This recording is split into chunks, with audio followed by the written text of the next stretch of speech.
Alright, welcome back to Trorren TBC channel. Today I wanted to go over some of the comments I've been getting on my first couple videos, and it is about the different shaman specializations and how they perform in PvP specifically. This is actually where I prefer to talk about. PvE I feel like is pretty much covered between all the specs on YouTube and the Shaman Discord, but something that isn't really talked about because of course, the skill cap and a lot of players having a hard time as a Shaman to find a comp.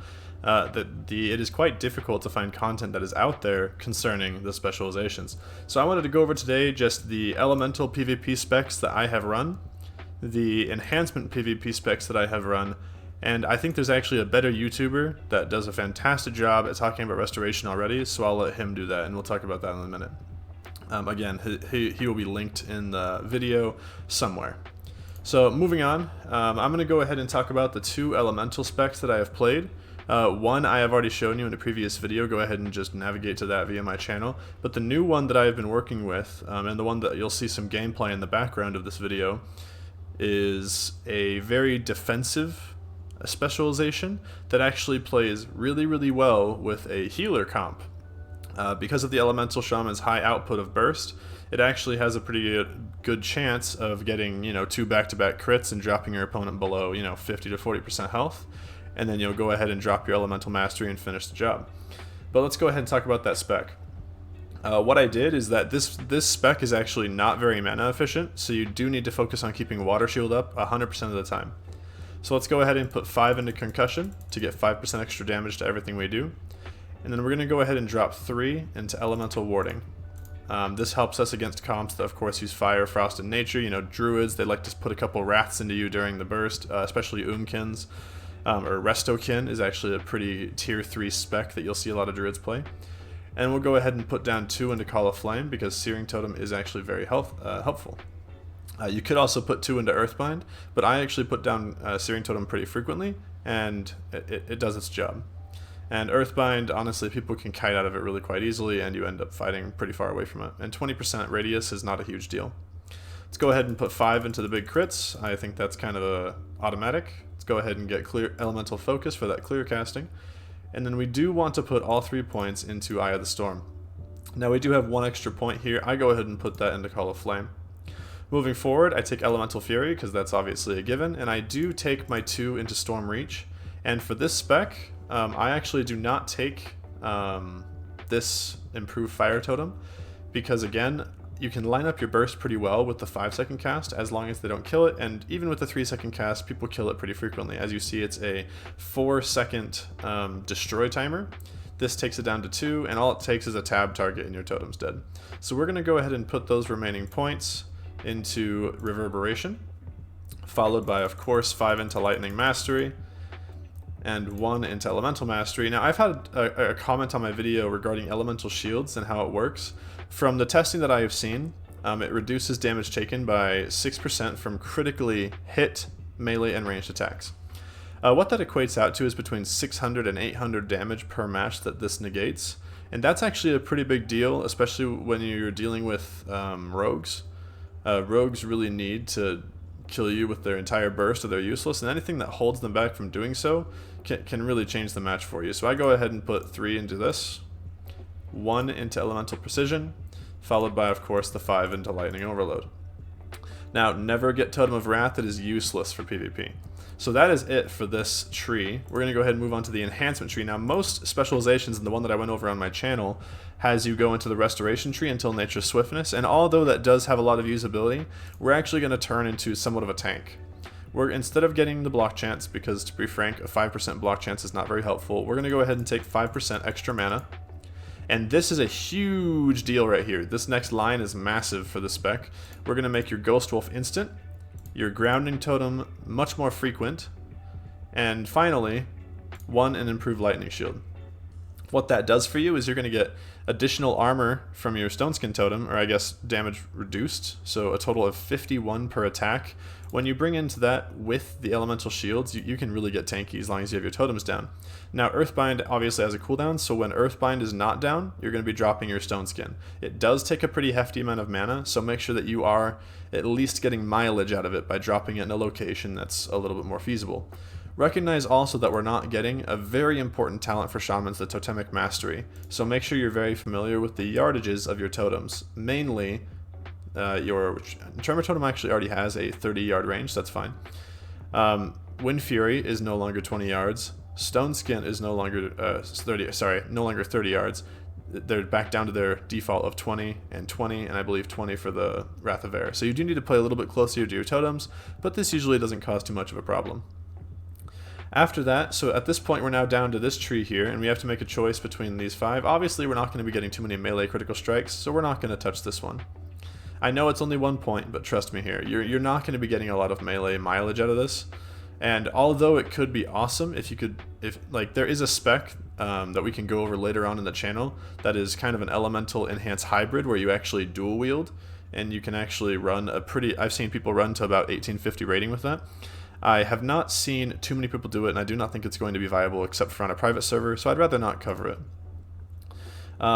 So with these talents, because we're going to be playing with tanky comps such as a mana drain hunter, would be a great comp for this. My favorite comp is actually a Discipline Priest for this 2s comp. This is definitely a lower... so for example, you're not going to want to play this comp in 5s, right? So 5v5, you're going to want to run that Nature Swiftness for the big burst and the extra 5% crit from Title Mastery. But this is purely for a very hybrid elemental / I need to not die during an opener spec. We're going to go ahead and drop 5 into your Anticipation. And then literally this one next talent is the entire reason we go into this tree. We're going to go ahead and drop 5 into Toughness. So as you can see, that does open up the next tree, and that does open up the opportunity to get a parry. So this is a massive opportunity to save yourself some pain as a caster. Most casters can't parry, and as you're casting, I'm pretty sure you can't parry an attack while you're casting a spell. So realize that it doesn't get a ton of mileage. So let's go make sure we can't use this anywhere else and get some more mileage out of it. I don't think 2% reduced mana cost is going to make a difference. Do not think Earth's Grasp is going to make a difference here either. 1 more point into Reverberation definitely is a runner-up. Anything that makes my shocks faster is definitely important. We could potentially put it into improved fire totems, but again, I like that longer cast time. It throws people off. We don't need any more hit, and again, I have had someone comment on if this is actually necessary. I take this because the math on private servers can be a little bit wonky. And to be safe, I do overstack hit a little bit, and I've seen a lot of shamans do the same thing just because math on private servers is very frustrating. Anyways, as for the elemental tree, there really isn't too much to put this in here, except for reverberation. So really, the problem you're facing is either reverberation, or you want to go into the enhancement tree and pick up either shamanistic focus or spirit weapons. My experience is you're never really going to be getting melee critical strikes, so I go ahead and take parry for the off chance of reducing a whole melee attack from a warrior, a rogue. That's a big damage reduction. So that's it. This is the elemental and enhancement spec that will allow you to get all of the survivability of enhancement, mainly a instant ghost wolf, and also a huge thing that allows you to kite people and then burst them, which is going to be a huge thing if you're going to play with a healer. You do need to be able to 1v1 someone. You're going to need that movement slowing effects reduced by 50%. That is a massive talent from the Shaman tree. So that's the spec, and I wanted to go over how it performs. Alright, here's the spec we were just going over. I'm going to play it live. So I'm just playing skirmishes, not in Discord with any of these guys, really just trying to play my spec to the best of its ability. You'll see me click a couple of my totems throughout the matches. That's because I reset a lot of my totems' action bars and the key bindings associated with them. So excuse the clicking, however, we do get some good games in here. So against a warrior and a druid, really we just need to get the kill. I'm going to be playing very aggressively here onto the warrior. And doing my best to interrupt any cyclones and grounding totems, any type of slows that the druid's offering. Really starting here to just kind of put some pressure wherever we can get it. The rogue did start on the druid, which is a little bit confusing to me. I think rogues are supposed to start on druids. Maybe that's why, but I disagree with that choice because he's just going to get kited. So I go ahead and switch onto the warrior here, get a big 2k crit. That kind of signals to my road to swap. He's going to turn around right here and go for the swap. A little bit late there. Now if he gets a stun, that's what I'm looking for. Did not stun behind the pillar, which is a little bit unfortunate. I got the procs, and as you see, I used a frost shock there. That was a huge misplay. I do not have the interrupt for the cyclone that I got cyclone there, so I trinketed it. and my rogue dies. The warrior, of course, puts enough pressure to finish him off. Unfortunately, I did not get a god tier 1v1 rogue. That's okay though. On to the next match. I did get a second chance with a different rogue, and this match goes significantly better. Hunter Druid. So the first thing that I'm going to want to do is take down that pet. Pets only have like 7k health in TBC, and if a hunter's not babysitting them, they're going to die. Now you'll see that this hunter is playing a little bit of a metagame. He does have the scorpion pet, which is for that slow. And what we're going to be doing is really just kind of letting my rogue mess with him. I'm going to launch one lightning bolt to give him the advantage. I did have my finger on Bloodlust just in case I saw a kidney shot, which is a massive win. He's going to come in for the trap here. Got my finger on the Trinket. Did get the trap, but unluckily his pet was not being taken care of, so he did actually end up hitting me out of the trap, and this is my chance to finish off the pet. The reason we do this is massive reasons. And right here is actually, you're going to see a big thing. I'm going to get silenced, and I'm going to get a frost weapon proc, which will kill the pet. That's why we put frostbound on the weapon. This is going to be big burst damage from me and the rogue.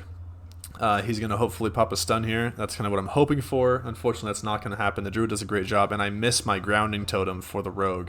Poor play on my part, but that's what you should have done in that scenario. So I do pre-drop it. It does get moonfired away, which is, again, big misplay on my part. There's the stun, so I pop all the bursts that I have, get him down to about 30%, and that should trigger the Druid to kind of enter panic mode. That does happen. He's going to go for an interrupt onto me. This is going to be a cyclone. That's guaranteed. I do trinket it, kind of maintain the pressure. Right here, I absolutely should have healed my rogue, but unfortunately I did not. I went for pressure, and that was the wrong move. Heal a little bit late. I do get him back up to 50%, so we're going to swap back onto the Druid, or at least I will momentarily, because I do see this trap coming. Unfortunately, because Tauren's model is massive, I do get trapped, and on this specific private server, traps are just unbelievably strange. They increase the range of it to make it more probable, and that is a guaranteed cyclone out of the trap. This is how a Druid hunter should be playing and guaranteeing lots of CC. Now, here's going to be a big opportunity for me and the rogue. We do have the healer on the back foot. He is playing catch-up. He doesn't have his poison cleansing on to the rogue, so we are getting lots of wound poisons up, and this is when I just go full burst. He's going to come get me into a trap. I see it coming, so I instantly try to move out of it. He shatters me a little bit too late. Sorry, not shatter, scattering shot, and this is going to be the kill right here onto the hunter, and that's going to go ahead and finish the job. Now you're going to see my rogue drop low here. I am very out of mana, and I'm going to get one heal off. This match goes on for the next like 20 minutes of the rogue playing keep away from the Druid. I'm just going to skip over it. We won the game. Over into a really interesting game. Now, for those of you that love the enhancement spec, I do have a couple of you requesting a video, and that video is on its way. This is an enhancement shaman, and whenever two shamans play together, you want them to be on the enhance. Enhance is just, it's tanky.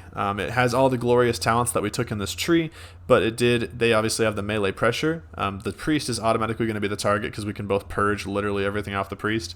We drop a magma totem. I head up onto the pedestal here, drop a poison cleansing totem because that's huge. As you can see, I'm clicking like an absolute noob. There's Wrath of Air. And now you're going to see me drop Stone Skin, which is huge. That rogue's going to be hitting a brick wall. Stone Skin and all the enhancement talents and all mail armor and a shield, it is a lot of damage prevention. And of course, where am I from? Of course, we've got the poison cleansing down, which is going to reduce wound poison. Now, you'll see me pop out here, get into combat, and boom, we purge the inner focus and all the buffs. We are in such a good place now. My shaman sees that, gets out of the CC. Now, you're going to see me start channeling a chain lightning here, trying to get the rogue back into combat. I miss, so I go for the frost shock. He goes for the vanish. This is going to be his opener on me. So he's going to get a full 8-second to 10-second opener on me. I get the bloodlust from my other shaman. I do know that I'm going to be dropping low here, so I get one heal off. That's huge. We have this. I do purge that shield to let my enhancement shaman finish off the priest. Enhancement shamans are absolutely brutal for priests. In fact, that's the only reason Turbo can really compete against an RMP, is you do have the purge the shield, purge the prayer of mending, and get big Windfury crits. Now, all I know here is that my enhancement shaman is going to be doing big work, so I just line up my frost shocks with that storm strike plus 20% nature damage. I get one heal off there, and that basically seals the game. I was able to pop my elemental mastery into around a 3k crit thanks to a storm strike, I believe. Oh no, that was just a big crit. Decent game, but I will say that rogue was not very good. He was making a lot of cardinal mistakes, and that priest let me purge inner focus, which is really embarrassing. So that is not a stereotypical way that a rogue priest will play. However, shamans do counter priests, and that is exactly how we should have played, so that was a pretty good showing of what should have happened. Now this is the comp that I was looking for. I was looking for a disciplined priest. I finally got one. I rush out there to get the frost shock, and you're going to see a big opener on me here. So watch the warrior's debuffs here. We've got Berserker Rage up to make sure that he doesn't get feared during the opener. You're going to see the rogue open up with a cheap shot. He does miss the kidney like instantly because he wants to get max duration. I get a double war stomp. It's going to be a big combo here. I've got Bloodlust already up, and they're going to miss it. Here's the big thing. I was hamstrung, but that's going to go away, and I've got Poison Cleansing down. I'm spamming Poison Cleansing here to get all the wound poisons off, to get everything off that's going to get in my way, and I've pre-propped Elemental Mastery. Between the melee attacks and the Shadow Word Pain, this Chain Lightning is basically going to finish the job for the warrior, and it's going to chain, boom, and it's over. Rogue Warrior is a pretty annoying burst comp. Not amazing, but what took him down, and of course the rogue just leaves because got absolutely rickrolled. So, of course, after the game, if you ever play with a Discipline Priest, they have a lot of other comps that they can play with that potentially gets them to a higher rating. So we're going to treat them nice, send them a nice GG. But I hope that elemental gameplay of this spec showed you how tanky the elemental can be. Elemental by no means is a traditional caster class with just like, you know, super skimpy and just getting completely crushed and CC'd. We do have a lot that we can do. Anyways, I hope you enjoyed the video. I hope it was worth your time. This is my personal favorite elemental spec to play in 2v2 and 3v3. Very tanky and plenty of burst. Nature Swiftness you really don't end up missing because you're going to be having, of course, a healer with you, or you're going to be your own healer because you're so tanky. Comps that you struggle against, you're always going to struggle against, and this spec allows you to negate a lot of the pain that comes from playing against those specs. Anyways, I hope you enjoyed the video. Please consider liking the video and subscribing. It really helps the algorithm. I'm sure everybody says that, but I really want to make Elemental a popular spec in PvP. I think it is very possible to get to 2K in Elemental. I'm working on it on that private server right now. I am seeing people whispering me all the time saying, hey man, can't believe you're doing this. I really appreciate the support. Go ahead and just throw me a subscription. It really, well, I guess, is it a subscription? Yeah, subscribe to YouTube. And just with that support, it really just encourages me to make more of this content. Anyways, I'll talk to you guys soon. Feel free to watch my other videos, and I've got some enhancement and other elemental gameplay and guides coming in the pipeline. Talk to you soon.